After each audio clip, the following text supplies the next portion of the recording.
Hello, welcome to this Talking PAH, a live CE webcast series. Today, we're going to discuss a new era in PAH, reverse remodeling therapy, and we're going to do so by discussing clinical cases. I am joined today by my very good friend and colleague, Marc Humbert from Paris, and I am Valerie McLaughlin from the University of Michigan. And we're so excited to have you here today.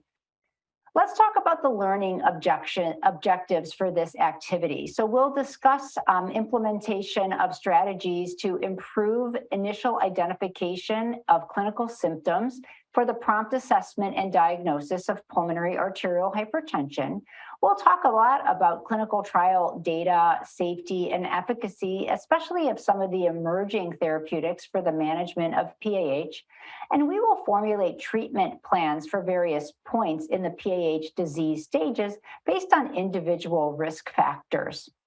So we're going to start with a question, and the first question is, do you currently initiate therapeutic interventions in patients with a mean PAP in the range of 21 to 24? So always, sometimes, rarely, or never. So please go ahead and vote. So it looks like there's a lot of sometimes there, which is probably a very good answer, huh? So let's talk about the pathogenesis of PAH, and we've learned so much about this over the recent years. It's a very complex disease. We know that some patients have genetic predisposition, and there are probably other risk factors that we don't know about. We've learned about the alterations in pathways and mediators, the imbalance between vasodilatation and vasoconstriction, the cellular proliferation that occurs, and even the thrombosis in situ, all of which leads to vascular remodeling and these plexiform lesions that you see here on this slide. But it's very complicated. It's more than just vasodilators and vasoconstrictors. We're learning so much about other factors, including immune-mediated factors, metabolic factors, the impact on the heart. It's a very, very complex disease. We have another question for you now. So the next question is, which of the following is not part of the diagnostic definition, the hemodynamic diagnostic definition of precapillary PAH? So A, a mean pulmonary artery pressure greater than 20 millimeters of mercury. B, a mean wedge pressure less than 15. C, a right atrial pressure greater than 10. Or D, a PVR of greater than 2. So please vote now. Right, and so that's the correct answer is C, a right atrial pressure of greater than 10. In fact, there was an update in the hemodynamic definition recently in the ESC-ERS guidelines, which my co-host, Dr. Humbert, was the first author. So we know it's a disease of restricted blood flow through the pulmonary circulation and increased pulmonary vascular resistance that can ultimately lead to right ventricular failure and death. Any type of pulmonary hypertension is defined as a mean pulmonary artery pressure of 20, and that was lowered from 25 at the 2018 World Symposium. So we've had that for a while. The change recently with the updated guidelines was reducing the pulmonary vascular resistance from 3 to 2 to define precapillary pulmonary hypertension. Marc, do you want to make a comment about the rationale why the guidelines group chose to do that? Yeah, no, it's a very good point. In fact, for a very long time, the cutoffs were defined in an arbitrary way. And during the European guideline development, we performed a series of systematic reviews of databases and publications in the last 50 years. And in fact, we found that the accurate values cutoffs were different from those which were arbitrarily defined in the past. So I think it's in fact a correction versus what was done in the past. Yeah, and it's interesting, and I agree. We know from much data now that a PVR over 2 is not normal, and it is associated with worse outcomes, although many of these series have included patients with other comorbidities or other causes of pulmonary hypertension. But the disconnect is really all of the trials that we've done thus far have included patients with a pulmonary vascular resistance over 3. So even though you've kind of corrected the hemodynamic definition, there still is a gap in terms of evidence for treatment of these patients. Right. Yeah, so we still have a lot to learn about that. Now, this is the updated diagnostic algorithm from the ESC/ERS guidelines. And Mark, I think you guys did a very nice job. It's really more of an approach to patients with dyspnea, right? Because there are so many different causes of dyspnea. I think very nicely on the right, you made the case to fast track patients who have a high likelihood of group 1 PAH or CTEPH to a PH referral center. But I think the bulk of this figure is really geared at frontline physicians or general cardiologists or pulmonologists in the community who end up seeing a lot of patients with dyspnea. So I think this is really geared towards people on the front lines. Would you agree, Mark?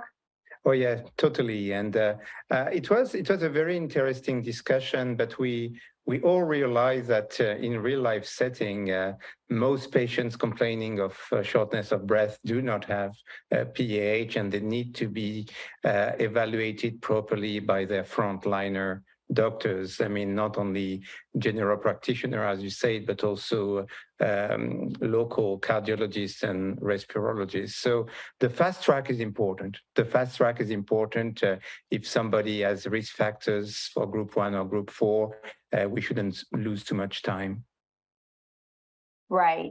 And I think that just to go through some of the general evaluations that lead us to be concerned for pulmonary hypertension, of course, exertional dyspnea is the most common initial symptom. Some of the physical exam findings are, I mean, they can be subtle early in the disease, but of course, the florid right ventricular failure is a lot easier to pick up. There's a lot of cardiac testing. Echo is often what gets patients into our doors. A lot of pulmonary testing and certainly blood tests as well. You know, imaging to look for lung parenchymal disease, to look for thromboembolic disease, exercise tests to have objective assessments of exercise tolerance. And of course, the diagnostic algorithm culminates in the right heart catheterization, which is required to measure the hemodynamics. And really, that's part of the definition of pulmonary arterial hypertension or any type of pulmonary hypertension. And I think, Mark, the point that you were making early on, that shortness of breath is a common symptom, is one of the things that leads to this, the fact that so many of our patients have advanced symptoms, functional class 3 and 4 symptoms, by the time they're diagnosed, because people, frontline practitioners, are looking for the more common causes of pulmonary hypertension. And sadly, this high proportion, 75 to more than 80% of patients with functional class 3 and 4 symptoms, it hasn't changed over time. We haven't moved that needle to try to get people earlier, despite many therapies and despite a lot of education. Is very unfortunate. Do you have any thoughts on how we could do better with that, Mark? Yeah, no, I think it's very important to highlight that point. And clearly, when you see the patients in the clinic, they often report that they have been short of breath for more than 2 years before reaching us. So awareness, that's what we do today. And we do it with more expert doctors today, but sometimes we do it with general practitioners or local doctors.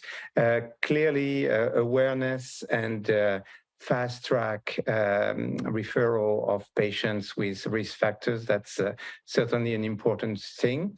On top of that, we have both a great interest for some conditions like scleroderma, where it is really important to screen patients as well in order not to wait for symptoms. And that's something we may discuss today. Yeah, and I will tell you, one of the things I love most about this updated guideline document that you led, are the beautiful figures on echocardiography, because echo is what often gets people in our doors. And so many people just pay attention to the RVSP, the estimate that you get on echo, but there's so much more to the echo than that. And so I think that the document really nicely highlighted some of the other 2D and Doppler findings on echo that should move pulmonary hypertension higher on the list. So I really hope that gets out into the community. As we treat our patients, really we have to think about, what are we trying to do? What are our goals? And these patients come to us short of breath. They can't go up the stairs. They can't take care of their kids.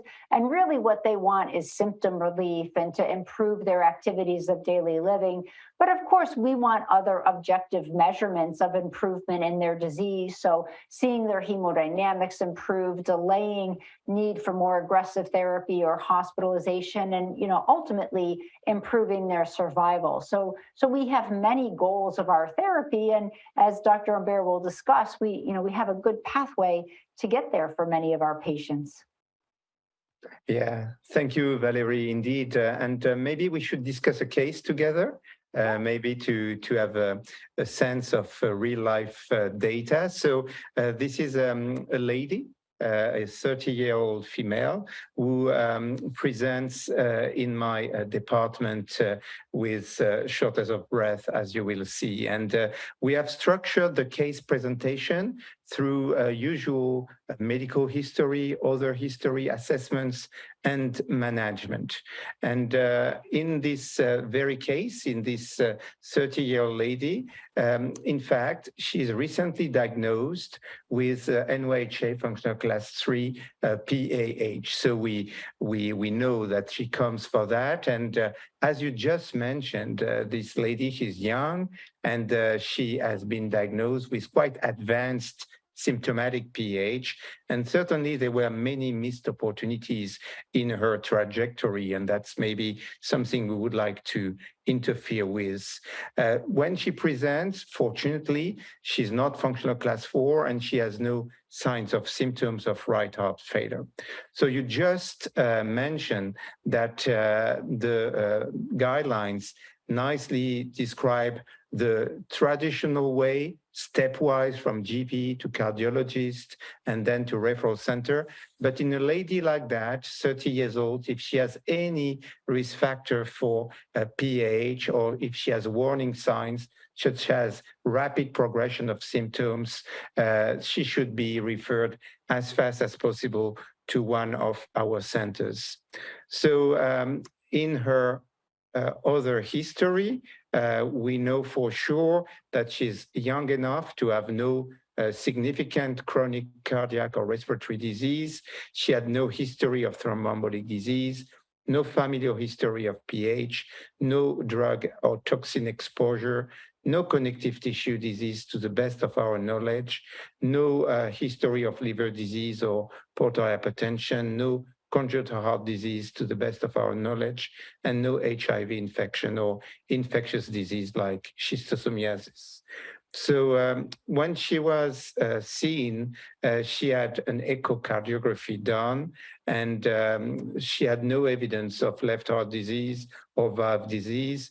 Her right heart chambers were enlarged. The TR jet velocity is elevated, and indeed, the patient went very fast to our department, where she underwent a full array of investigations. And as you can see on the slide, like just now, she was quite symptomatic for a young lady. She had exercise limitation. You can see the walk distance was 380 meters, which is quite bad for a young lady like that. The biomarker of right heart failure were quite elevated with an NT-proBNP of 1,000. And she went very fast to the initial right heart cath. And you just mentioned the normal values, the cutoff value. She's way above these levels. She has a mean PAP of 40 millimeters of mercury with a normal right atrial pressure, wedge pressure, and cardiac output. But that being said, she has quite elevated pulmonary vascular resistance and no acute vasodilator response. Maybe I should ask you, Valerie, if you always perform an acute vasodilator testing in all patients with PAH, or you limit that to some of your patients? Yeah, it's a great question, Mark. I know that the recent guidelines were saying it's indicated just in idiopathic heritable and drug and toxin induced. We do tend to perform it on everybody. I think probably for a couple reasons. One is it may have some prognostic effect, but probably the more important reason is just a practical reason.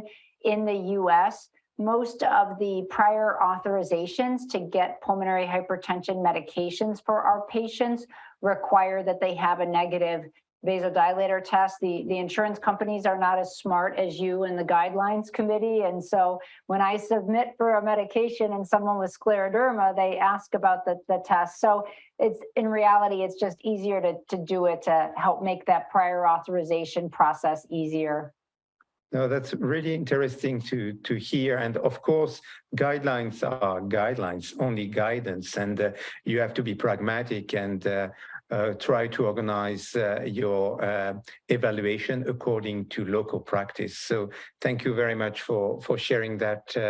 This is the vasoreactivity testing, which in the guidelines, in the European guidelines, is recommended for patients with a presumed diagnosis of idiopathic, heritable, or drug-associated PAH. And as you can see in that slide, we are very ambitious in terms of acute vasodilator response. We want the patient acutely to show a drop in mean pulmonary artery pressure of 10 millimeters of mercury or more to reach a value of less than 40 millimeters of mercury with an increase or unchanged cardiac output. And this is a very good indication of possible long-term response to calcium channel blockers. And we are quite ambitious in the long run. If we have a patient responding acutely to acute vasodilator challenge, we then reassess the patient 3 to 6 months after initiation of calcium channel blockers. And we want the patient to be near-normalized, functional class 1 or 2, BNP less than 50 or NT-proBNP less than 300, and normal or near normal resting hemodynamics. So that's quite interesting to emphasize that these patients do exist, and we do the test with either an inhaled drug, nitric oxide or iloprost, or an intravenous drug. And an important message here is that you need to do a substantial amount of tests every year to be trained and ready to analyze the response. That's the reason why we will advocate later for high volume centers, or at least centers which practice a sufficient number of acute testing every year. So then in the guidelines, you see that the class of recommendation is high. It is recommended to perform right at CAS following standardized protocol, and it is recommended to use either inhaled nitric oxide, iloprost, or IV propranolol to perform the vasoreactivity testing. So now I have a question for the audience, and feel ready to vote. So what further tests would you order for this young lady? Chest X-ray, pulmonary function test, VQ lung scan, magnetic resonance imaging, or I don't know. All right, so you did quite well, of course. You can image the lung, you can do the lung function test, you can image the heart with MRI, but a very important test is certainly ventilation perfusion lung scan, in order to be sure that the patient has no chronic thromboembolic pulmonary hypertension. Maybe I have a question for you, Valerie. In the setting of pre-capillary pulmonary hypertension, do you often find people with CTEPH with no previous history of acute pulmonary embolism, like this lady? Yeah, I think it happens now and again. I don't think it's something that we see regularly, but there have certainly been, many patients every year that we get an abnormal VQ scan on and we say, but we need to take this a little bit further. So yes, it happens. How about Yeah, you? the reason why, yeah, sorry to interrupt you, that the reason why we push a lot for this normal VQ lung scan label for this patient, because every year we see some patients with no obvious acute PE who present with CTEPH. It is not the case in this young lady, and thank you for your comment, Valerie. So as you said, we have these interesting guidelines with risk stratification table, and we will go further in the details in a minute, but let's pause a little bit. So this patient has slow progression of symptoms. She has no right heart failure, no syncope. She has impaired exercise capacity. She's in functional class 3. We did a CPET, which was in the green zone, but NT-proBNP remains elevated, and the right atrial pressure, cardiac index, and mixed oxygen saturation were not in a troublesome zone of the guidelines. But here I would like to emphasize that this young lady has not many low-risk criteria when we analyze her parameters. Only a couple of invasive measures are in the low-risk zone. And in fact, she's not in functional class 1 or 2, and she has no satisfactory walk distance. And we know patients like this young lady, 30 years old, with only 2 criteria in the green zone, according to the French analysis published in 2017, she has a 5-year survival of less than 80%, which is far from optimal in such a young lady. So I would like to know now if our colleagues could vote. So what treatment strategy would you recommend next for this patient? Would it be initial oral monotherapy, initial oral dual combination therapy, oral therapy plus IV therapy, initial IV therapy, or I don't know? So please take some minutes or some seconds to vote. All right. Many of you have voted now, so maybe I'm going to comment. So clearly, most of you have a quite aggressive approach, and we do share that aggressive approach. It's not really aggressive. It's a combination of 2 oral drugs. Some of you consider intravenous therapies because of the certainly young age and severe symptoms. But I would like to say, and maybe I'm going to ask Valerie to comment, what would be your own feeling in a patient like that? Yeah, sure. I think this is a perfectly appropriate patient for oral combination therapy with ERA PD5. And then, very rapid reassessment within 3-4 months and see if she is meeting goals. She is, not in the high risk category. I think even though she's only meeting 2 of the 4 French, she's in that kind of intermediate risk, not on the high side of intermediate risk, that oral therapy is a good first step. Excellent. So I think we share the same opinion, and that's what I'm going to show here. She's assessed as being of intermediate risk, and she's initiated on initial dual oral combination therapy. So very briefly, we are lucky to have several approved PAH-specific therapies targeting 3 discrete pathways. We have the oral endothelin receptor antagonist.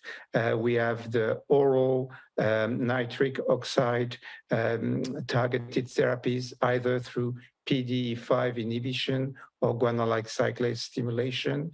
And we have an array of prostacyclin pathway targeted therapies with inhaled, sub-Q, intravenous, and oral drugs targeting this pathway. And thanks to the evidence-based PAH treatment algorithm, we can risk assess the patients and decide what is the best initial treatment for a patient with non-high risk category like this patient. And we see that in the European guidelines, there are different combination therapies with higher or lower class of recommendation and level of evidence, but clearly initial oral combination therapy for a patient with low to intermediate risk assessment is the way to go.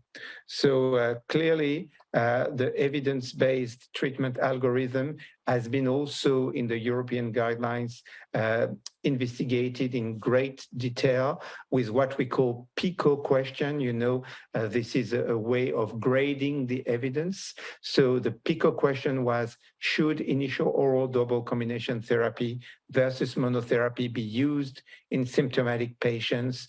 And there was a clear 1B recommendation according to ESC guideline ratings, and a low conditional recommendation according to grade. So it means that even though PAH remains a rare condition, we have in the past generated enough evidence to make evidence-based recommendation. And this lady has been treated that way, and you see that 4 months after treatment, and that's exactly what you just said, Valerie, she was reassessed carefully, and in my department, we reassess the patients, including right at cath in that setting. But in fact, invasively or non-invasively, you see that all her parameters were in the green zone. And here I would like to pause a bit to tell that we have risk-strata, we have risk stratification instruments. At baseline, when the patients first present, we have 3 major categories: low risk, intermediate risk, and high risk, which will influence your initial treatment decision with either triple combination therapy if you have high risk presentation, or initial oral double combination therapy if you are high risk at presentation. But then at follow-up, we have simplified a lot the risk stratification instrument.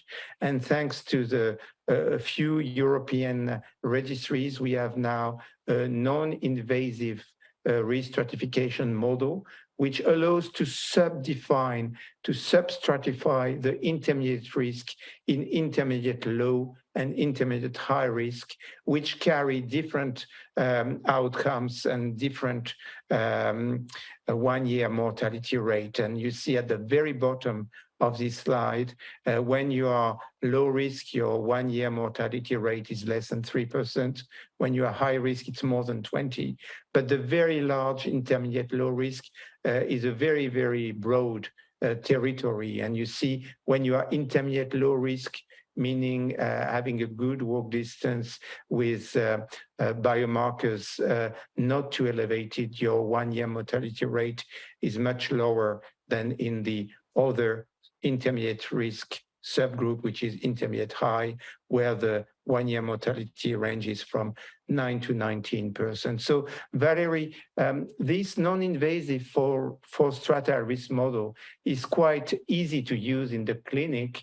It doesn't mean that we never do right at cath, but at least it's a good guidance for to have a good flavor of what's going on. Do you use it in your practice? Oh, absolutely, Mark. In our electronic medical record, we now have a flow sheet and a smart phrase, and we just put this in because all of this we get every single time we see a patient. We talk to them, get their functional class, we do a hall walk, and we draw their blood. So we have all 3 of these really at every clinic visit, and we put this information into a flow sheet, and then it spits out a smart phrase, and we have a running table in our notes that shows what their risk status is. And I think this is so important to take that very large intermediate risk group, where 70% of the patients fall, and subdivide it into intermediate low and intermediate high, because they really are different groups, as you show here on the slide. Yeah, we are progressing. And indeed, it was always a little bit disappointing to have this very large intermediate risk group. Even the French way was to focus exclusively on the low risk, but then many patients were not correctly assessed. If they were not low risk, they were not at goal. And maybe in some patients with comorbidities, this intermediate low risk might be acceptable, but it is not the case for this young lady. And we are really super ambitious, and we are delighted to have her in the low risk strata now. So very briefly, before handing over to you, we have now a lot of knowledge about the right heart failure. We know that the right heart remodeling in response to increased pulmonary vascular resistance in PAH is responsible for worsening clinical symptoms, decreased exercise capacity, increased risk of hospitalization and mortality. And we are very ambitious in trying hard to reverse the right ventricular remodeling and improve right heart function as a very important goal of therapy. So PAH therapy, they might reverse right ventricular remodeling, but we really need to be very active in assessing and evaluating the patients regularly, not only with non-invasive measures, but also imaging and sometimes right heart catheterization, in order to be sure that the patient is put in the safe low-risk strata with a possibility of reverse remodeling. So I hand over to you, Valerie, to comment on that. Sure. And Mark, I tell you, as a cardiologist, it warms my heart to hear you, a pulmonologist, talk about how important it is to target the right ventricle and see the right ventricular function improve. It's something that I think sadly has been left out of many of the risk tables, just because a lot of information about right ventricular function on imaging is not systematically collected in these registries. And so we just don't have enough data. But for me, taking care of a patient, going to look at the echo and looking at the RV is really meaningful. So I'm glad to hear you comment on that, and that we're going to start focusing on that.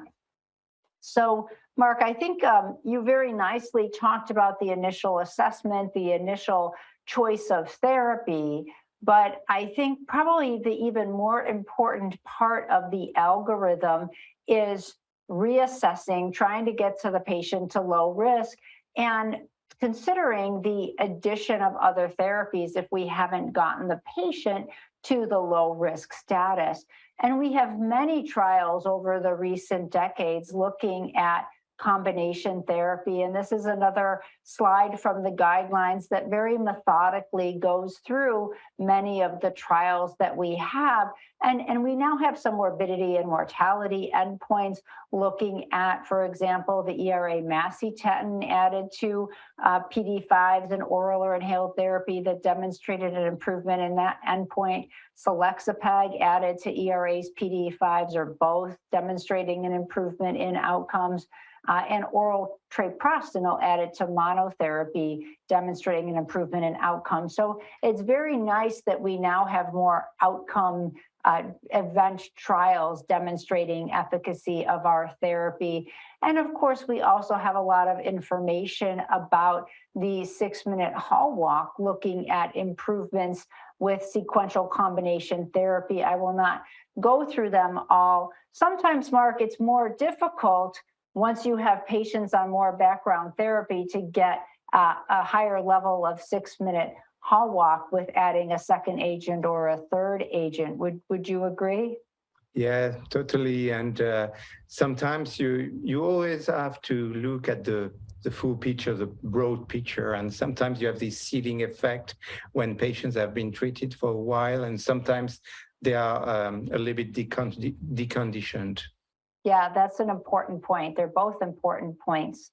So when we look at our clinical trials, again, we have many clinical trials that have looked at combination therapy either upfront or sequential combination therapy, really every combination you could imagine. And we certainly don't have time to go through all of these clinical trials, but you see many trials, not all, but many trials have demonstrated improvements in outcomes with combination therapy. So we are progressing, we are learning, and I think we're certainly doing better than we used to.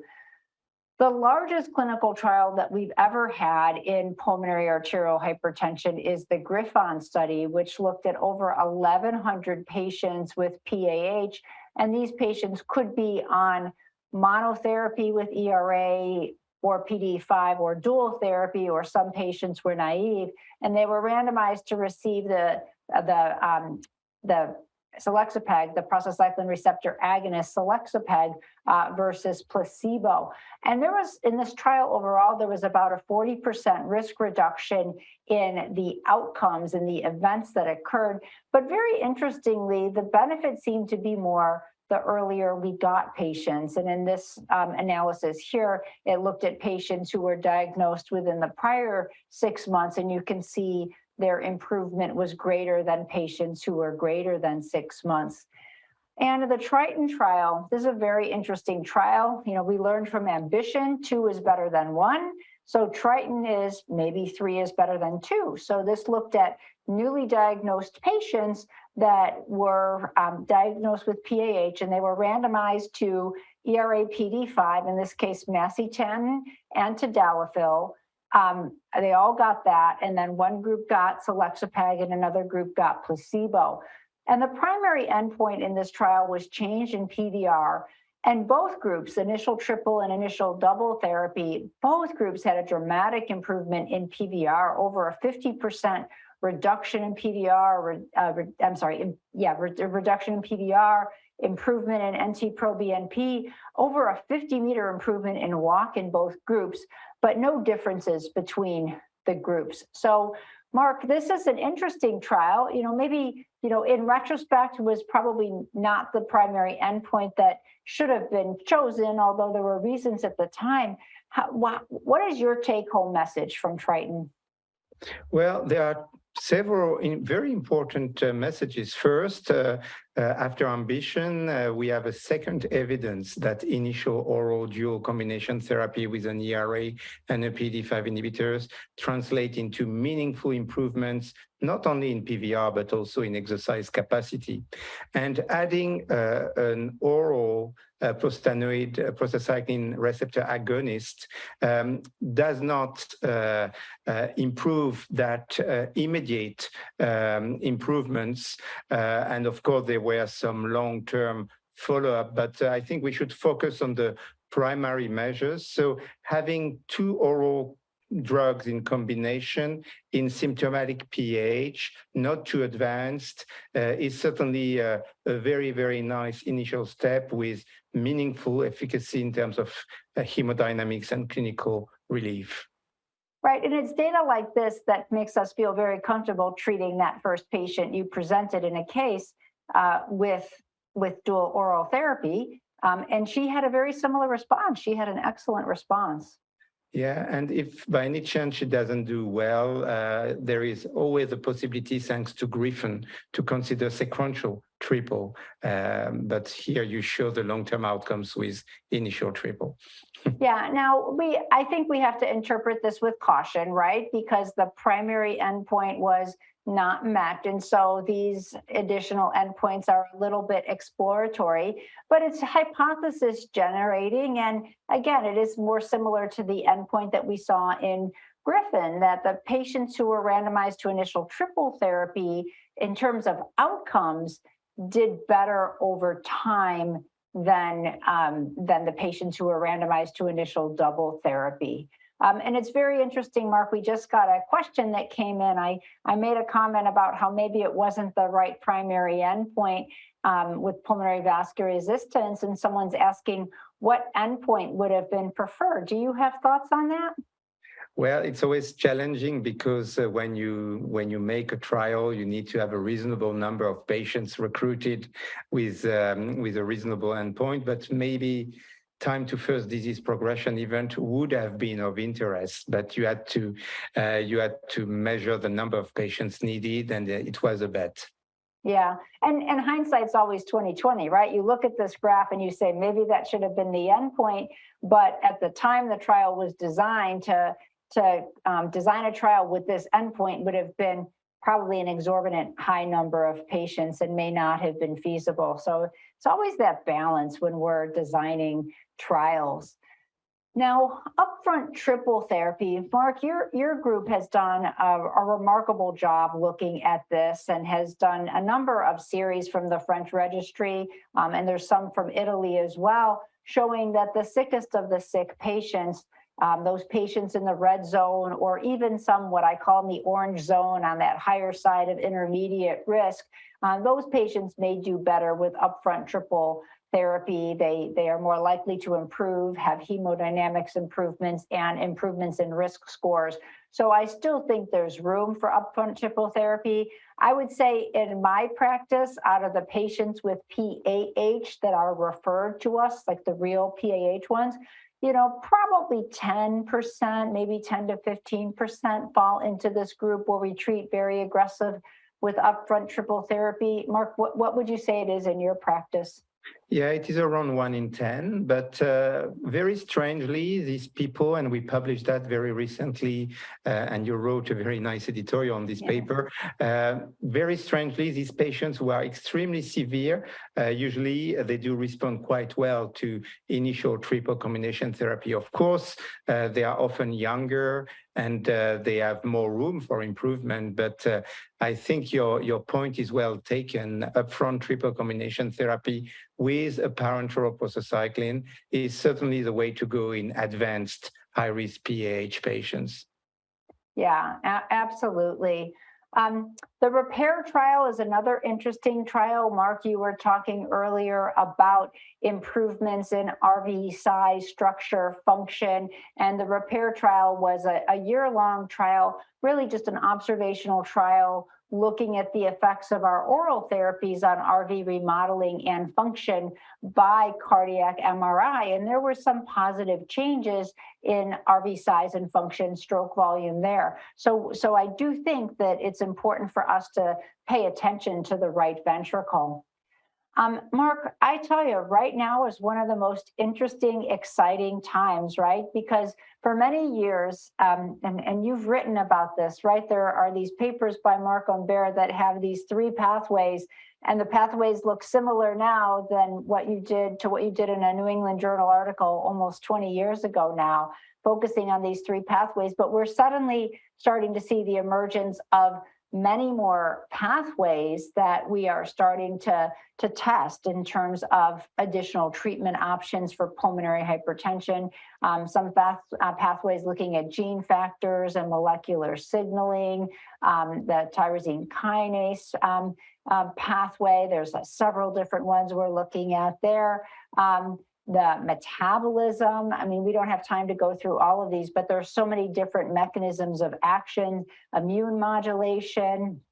And of course, one of the most exciting ones is sotatercept, which really rebalances BMPR2 TGF-beta signaling. And Mark, you were the first author on the very important New England Journal paper that was the phase 2 trial of this agent, which is a first-in-class fusion protein compromising the extracellular domain of the human activin receptor linked to the FC domain. So it basically acts by reducing the pro-proliferative and increasing the anti-proliferative to rebalance the cellular growth in patients with pulmonary arterial hypertension. And even though this affects the BMPR2 pathway, we have to remember that pathway is dysfunctional in all of our PAH patients, not just those with the heritable disease. And this drug in Mark's paper in the New England Journal demonstrated improvements in the primary endpoint of 6-minute, or the primary endpoint of PVR, but also improvements in 6-minute hall walk. And more recently, Dave Badish presented some of the data from the long-term outcome that demonstrated the improvement in functional class in patients in the long-term extension that were continued on sotatercept or crossed from placebo to sotatercept. So a very exciting agent. Mark, wouldn't you agree? Yeah, indeed. And we look forward to having the data of the phase 3, which should come sooner than later. So it's a really exciting time. We have to move on, I think, to the next case. But indeed, as you just said, PAH world is really characterized by a lot of innovation, a lot of discoveries. And what I like in our community is that we are not satisfied even with 14 drugs approved worldwide. We wanted to have more, and we, as a group, as a community, targeted what was meaningful in PAH, and let's see what it does. So I have a case which is different from the first one. This is more a screening approach in a 60-year-old female. Very briefly, it's an interesting story, very reminiscent of your practice in Michigan. She has limited scleroderma, diagnosed 10 years ago. She's regularly followed up by a multidisciplinary team, and the rheumatologist is a great rheumatologist like Dinesh, and he really regularly assesses all the systemic characteristics of the condition. And as a routine practice, he regularly shows the lady to a pulmonologist and to a cardiologist. And on this occasion, the pulmonologist sees the patient first, and the functional class is not 1. So she's symptomatic, and she has a walk distance of 450 meters with some desaturation. She has a normal lung function. The DLCO has progressively decreased from 75% to 55% in the last 10 years. And the chest X-ray clearly shows enlargement of the pulmonary artery and right heart chamber with no interstitial lung disease associated. So maybe a commentary from you, Val, regarding this progressive decrease in the LCO. In your practice, is that a red flag? Oh, for sure. In the scleroderma population, for sure. And sometimes we see that go down even before we start to appreciate pulmonary hypertension on an echocardiogram. Yeah, and she has normal imaging of the lungs, so really that's really a warning signal. And very briefly, she has seen, of course, the cardiologist, and the cardiologist has done it right. So ECG, right bundle branch block and right axis deviation, NT-proBNP normal, and the Doppler echocardiogram shows some abnormalities, including dilatation of the right heart chambers, TR jet velocity of 3 meters per second. And she has other history. The multidisciplinary team meeting considered that this lady had pulmonary hypertension complicating the course of systemic sclerosis.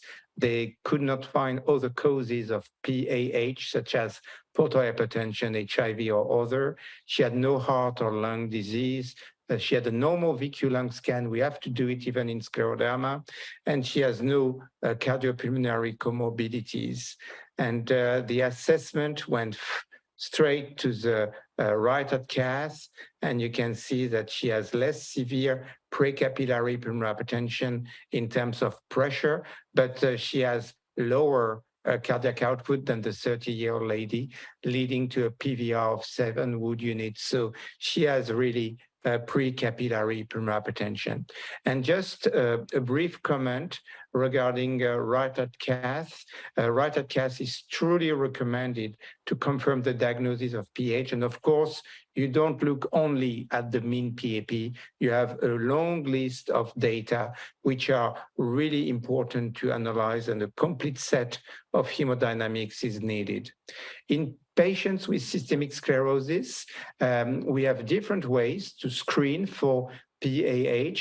I know in Michigan, you do perform the DETECT algorithm in patients with a long history of scleroderma, a normal FVC, and normal or even more than 40% forced vital capacity, and a DLCO of less than 60%. So in your center, you would have done it differently. You would have done the DETECT and then echo.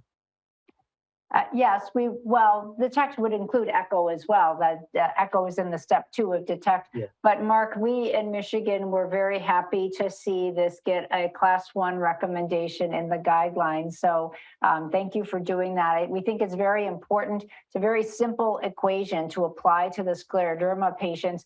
And I think of all the group 1 PAH, this is our best opportunity to find patients earlier, just because the high prevalence of the disease in that specific subgroup.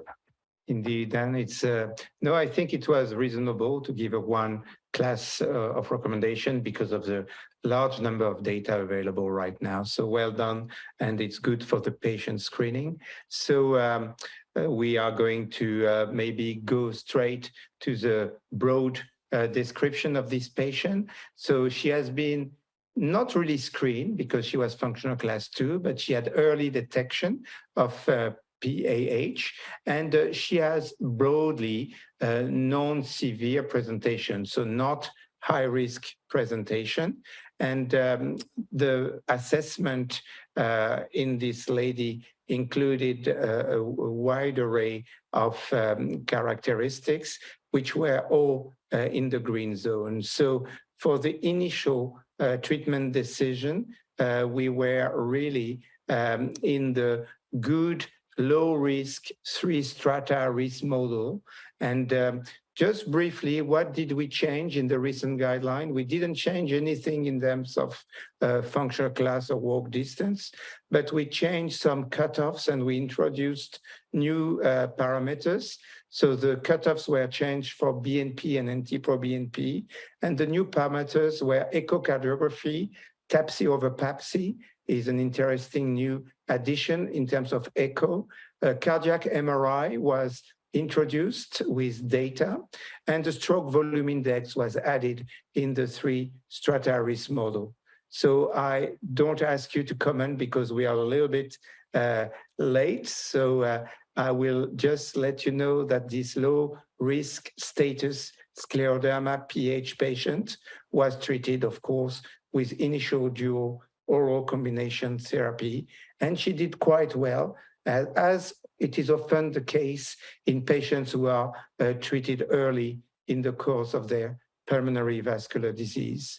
At follow-up, as we said for the 30-year-old lady, we use a 4 strata risk model focusing on non-invasive measures with, in this lady, a very good presentation and certainly very good and bright future, hopefully.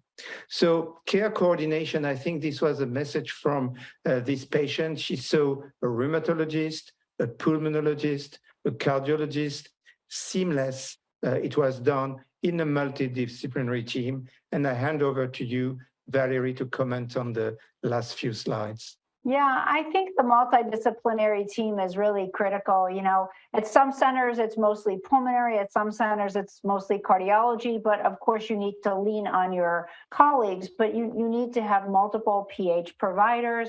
You need to have nurses. I mean, I could not do my job without the nurses. They spend so much time with these patients, so much time on the phone with the patients. You need other experts. You know, we're so lucky to have great rheumatologists and hepatologists. You know, we certainly need our surgeon for endarterectomies, for echo, our transplant surgeons as well, our interventionalists for pulmonary angiograms, our research staff. You know, it really takes a village to take care of these pulmonary hypertension patients. And so we really need to also be a partner with the patient, because we really have to emphasize this shared decision making, right? Mark and I talk like it's so clear what to do, but the patient has a say too, right? The patient needs to understand the risks of the medications, the side effects, as well as the benefits. Sometimes there are complex conversations to be had in patients that we think need parenteral therapies, and we need to involve the patient and their families in some of these decisions. So, Mark, you know, such a lovely job presenting. I just want to wrap up our conversation for the audience. You know, we know that PAH is a devastating and progressive disease. And, you know, even though we have many therapies, Mark, as you say, 14 therapies, we still lose too many patients to this disease. right now, our currently approved therapies work on one of three different pathways: the endothelin pathway, the nitric oxide pathway, and the prostacyclin pathway. But it's a very research-rich time. We're starting to target new pathways, and this may really have significant implications for improving our patients' outcomes. And emerging treatment approaches such as upfront triple therapy and new interventions such as sotatercept may help address some of these unmet clinical needs. So, Mark, we have a little bit of time left. We have a number of questions. I think I'm just going to start with a couple of the more straightforward ones. There's one question about clarification on the hemodynamic definition, the mean pulmonary artery pressure. Would you like to clarify that for the audience? Yeah. Based on systematic reviews, now we have redefined and confirmed that the cutoff is 20. So any value of mean PAP above 20 is abnormal. So strictly above 20. Right. And then there's another question about calcium channel blockers. You very nicely went over acute vasodilator testing and long-term calcium channel blocker response. What calcium channel blockers do you tend to use? Well, an important assessment is the heart rate. In patients who have a high heart rate at baseline, we tend to privilege treatment like diltiazem. For those with a lower heart rate, we tend to propose nifedipine and now more and more amlodipine. But you have to do it right. Something important is high doses are needed and you need to supervise treatment. Yeah, absolutely. We tend to use amlodipine more, diltiazem some. What you should not use is verapamil. And I think it's really important, the response. See, when these patients respond, they come back and they say, wow, I can do things I haven't been able to do in 2 years. I can go up the stairs. I can do that. It's really impressive. When the patient comes back and says, maybe some days I feel a little better, that's not really a response.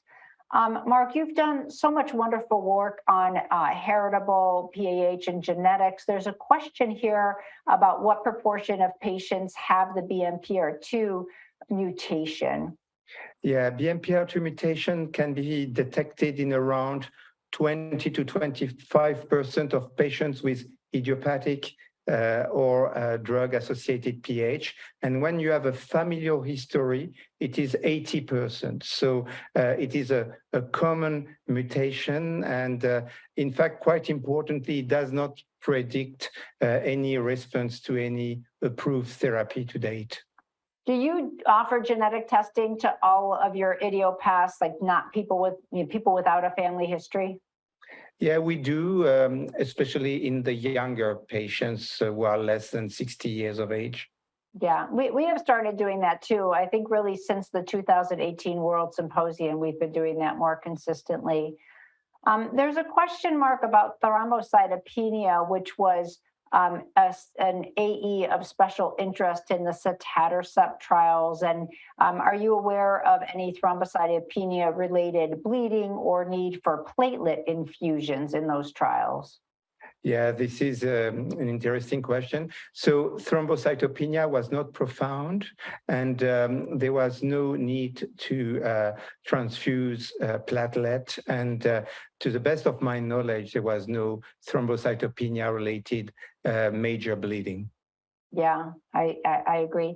Iron deficiency anemia is a really hot topic. We have a lot of data in heart failure now. You obviously looked into this in some detail and made some comments in the ESC guidelines regarding iron deficiency anemia, even in non-anemic patients. Can you tell us what you think the role for any treatment of that is, or if there's any research going on that you're aware of in the PAH population? Yeah, there are some good quality data, but small in size. And right now, we were conservative in the guidelines. So iron deficiency should be corrected, especially if there is anemia. So it was a little bit soft. Okay. If they're not anemic, do you ever test iron or replace iron? Yeah, there are some studies. I would say that the results need to be a little bit more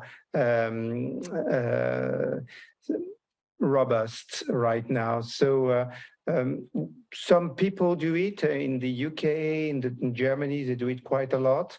In my country, it's less strong in terms of recommendation. What about you, Val? Yeah, we have not been consistently doing that. Certainly if someone is anemic, we'll do their iron studies, we'll try to replete, and then, we'll follow them. Of course, if there's a change, we'll reassess. But I think we're still evolving on that issue. And we seem to be borrowing a lot from left heart failure, which over the years we've learned, maybe not the right thing to do in pulmonary hypertension and right heart failure, but I think we are trying to adopt some of their ways. I know we're a little over time. There's one more question, Mark. It's an interesting question. I think in France, you certainly have a much higher proportion of portal pulmonary hypertension patients than we have. So much so that there's, a liver ultrasound is in the diagnostic algorithm, which we tend not to do routinely. But the question is about, what do you do in terms of treatment of those patients? So, they tend to have a lower PVR, right? They should have a higher cardiac output. So do you treat portal pulmonary hypertension patients if their PVR is between 2 and 3, for example? It can happen, but I see the question is about dual therapy. Usually we give only monotherapy in these people, and you need to have a treatment goal. And sometimes it is to go to transplantation, liver transplantation, if you have advanced liver disease. So at the end of the day, we do have patients like that, but we are very careful when we give recommendations for populations who are not studied extensively in randomized controlled trials. So expert management in multidisciplinary team with a treatment goal. Great, thank you. So, Mark, I think this was such a pleasure, and I really enjoyed working with you tonight, and I hope the audience learned a lot and enjoyed our time together too. So thank you very much. Thank you very much.